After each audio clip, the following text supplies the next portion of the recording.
bersama saya di Uno Ivas Channel. Jangan lupa subscribe, like, dan share. Yang paling penting adalah komentar Anda semua. Salam literasi.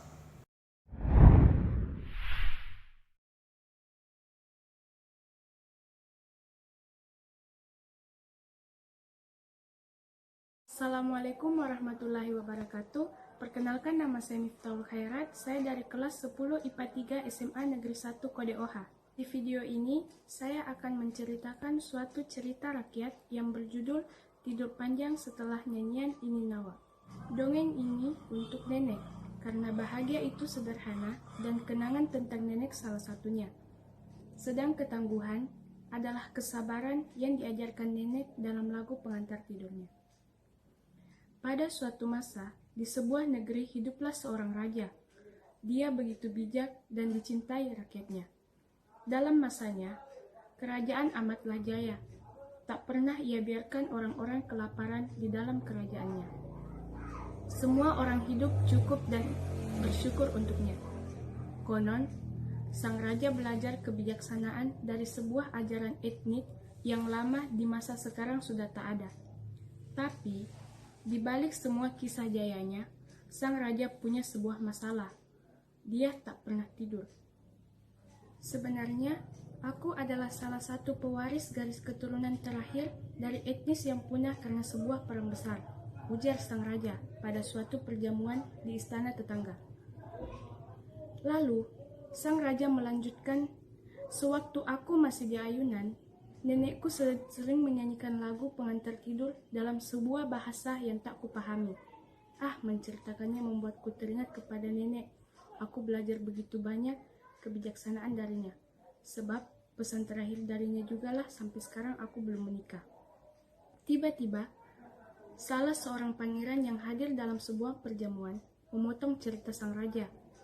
Maaf Paduka, kalau boleh hamba tahu, apa kiranya pesan nenek Paduka? Sang raja sejenak diam. Ingatannya seketika berkelana pada waktu yang jauh dan begitu lampau di masa kekanak-kanakannya. Meski sekarang adalah raja, dulunya dia sebatang kara begitu lama. Sejak balita, orang tuanya telah tiada karena sebuah perang yang membumi hanguskan seluruh negeri. Sang nenek berhasil membawanya pergi tepat beberapa waktu sebelum perang pecah. Hanya sang nenek satu-satunya perempuan sebagai keluarga yang ia kenal dan ia punya. Maka, tak mengherankan bila kenangannya hanya tentang nenek saja. Dalam pelariannya, sang raja dan neneknya tinggal di sebuah rumah berbentuk panggung tinggi yang puncak bangunannya seperti perahu. Warisan sang kakek yang mati dalam perang juga. Seluruh garis keturunan sang raja memang etnis pejuang. Dalam ajaran yang dipegang teguh garis keturunannya, biarlah berhenti usaha ketika mati, bila dalam rantauan tak boleh kembali. Posisinya sebagai raja didapatkannya berkat ajaran yang dipertahankan dari garis keturunan sebelumnya. Di kenangan terjauhnya, sang raja menyaksikan dirinya kala dalam buayan sebuah kain sarung yang dipancang di sela-sela penyangga tiang rumah. Neneknya ada di luar ayunan, duduk di atas dipan bambu, sembari bernyanyi lagu yang tak pernah bosan didengarkan sang cucu. Selalu berhasil menidurkan dan meredakan tangis sang cucu. Entah karena suara purau bijaksana yang didapatkan dari usia, ataukah pada pesan dalam lirik dan pilihan notasi yang menggetarkan nurani yang menjadi kekuatan dari lagu yang sang nenek nyanyikan. Sang raja pulang ke negerinya membawa kenangan, juga meninggalkan seorang pangeran negeri tetangga yang kesal karena diabalkan. Pertanyaan sang pangeran tak diindahkan, sebab janji yang tiba-tiba teringat dalam perjamuan, ada urusan yang harus segera dituntaskan. Demi pusara sang nenek dan seluruh keluarga yang mati dalam perang. Terlepas dari semua janji yang belum ditepatinya, raja masih punya satu masalah dalam 10 tahun hidupnya setelah kepergian sang nenek. Sang raja belum kunjung tidur. Keesokan hari, atas saran dari penasehat kerajaan, rakyat dikumpulkan di alun-alun kerajaan untuk mendengarkan sayembara sang raja. Barang siapa mampu membuat sang raja terlelap oleh nyanyian, bila perempuan akan dijadikan ratu, bila pemuda akan dijadikan pewaris tahta. Setelah membacakan sayembara, penasehat menutup gulungan titah lalu melangkah masuk kembali ke istana, meninggalkan seluruh rakyat yang tenggelam dalam pikiran sama.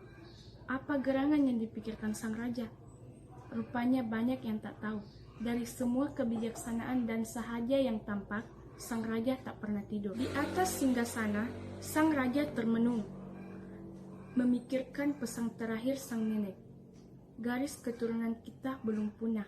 Nyanyian pengantar tidurmu adalah nyanyian yang diwariskan hanya kepada perempuan yang sedara. Carilah wanita yang pandai menyanyikan dan mampu mengajarkan makna lagunya.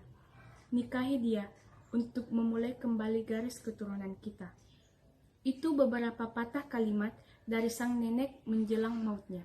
Belum habis perenungan sang raja, belum juga bagi waktu sayembara, bahkan sebelum ada satupun yang mengikutinya, sang raja secara samar mendengar nyanyian yang ia kenali sebagai kenangan termahal.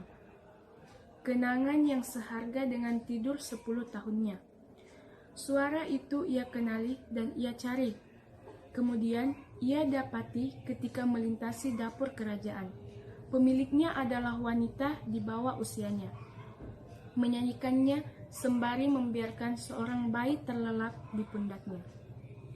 Berputarlah seluruh kenangannya, tumpah air matanya, kantuknya yang lama ia lupa, seketika datang membuainya.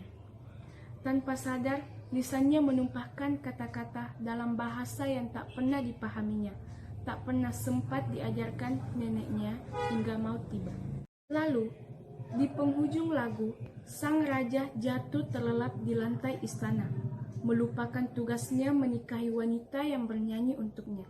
Begitu lama ia tertidur, membayar seluruh hutang dalam terjaga selama 10 tahun hidupnya, dan menikahinya beberapa tahun setelah terbangun dari tidur panjangnya. Nenek lalu menutup buku cerita, mengabaikanku yang ingin bertanya banyak soal dongeng yang barusan ia ceritakan. Tapi kantukku datang tiba-tiba setelah nenek kembali menyanyikan lagu yang sama dalam dongeng yang ia ceritakan. Hari ini aku mengalah, lalu terlelap dan mimpi indah. Sekian cerita dari saya, semoga menghibur teman-teman sekalian.